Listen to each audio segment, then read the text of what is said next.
Israeli airstrikes continue in Rafah, Gaza's southernmost city, where more than 1 million Palestinians seek safety, as negotiators aim for a temporary ceasefire ahead of the Muslim holy month of Ramadan. My hope is by next Monday we'll have a ceasefire. A breakthrough is key for President Joe Biden as he faces angry Democrats horrified by the Gaza death toll. He won Tuesday's Democratic primary election in Michigan, home to a large Arab American constituency, but faced opposition from the Listen to Michigan campaign.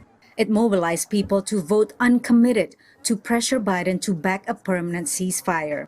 One of them is Palestinian-American Adam Abu Salah, who worked on Biden's 2020 campaign. We thought he would be somebody that would lead this country with humanity and compassion, but instead he's been leading with hypocrisy. Nationally, Arab and Muslim Americans are not a significant voting bloc. But the size of the uncommitted vote in Michigan will signal how strongly Americans reject Biden's Gaza policies, as they represent other groups in the president's coalition. Minority voters, young and progressive Democrats, including anti-war Jewish voters. Higher up Democrats assume that Democrats are going to show up to vote and are going to show up to vote for Biden because the other option is so horrific and fear-inducing.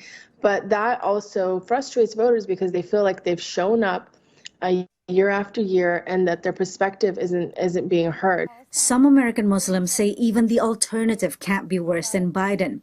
Progressive Democrat Samra Lukman is part of the abandoned Biden campaign. To have somebody like me today sit before you and say, I'm willing to accept a Trump presidency on the opposite side of the spectrum in order to oust Biden from office, it's really a testament to how bad this president has failed. Another testament, U.S. Air Force Senior Airman Aaron Bushnell set himself on fire in front of the Israeli embassy in protest Sunday. The White House called his death a horrible tragedy.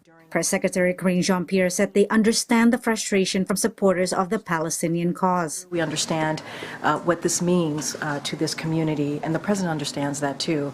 So we care very much about about that and what the community again is going through. But Biden's critics say he's not listening, despite various polls showing that a growing number of Americans support a permanent ceasefire in Gaza. They're listening to donors and they're listening to pressure groups. And so where is the power center in the party? It's with the establishment. Where's the majority of the vote in the party? It's with the progressive wing. It's with those who feel that justice and peace are not being well served by the current policy.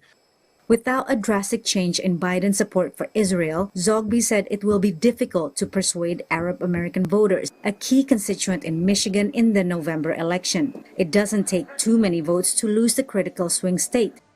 In 2016, former President Donald Trump won it by less than 11,000 votes. Patsy Widakuswara, VOA News.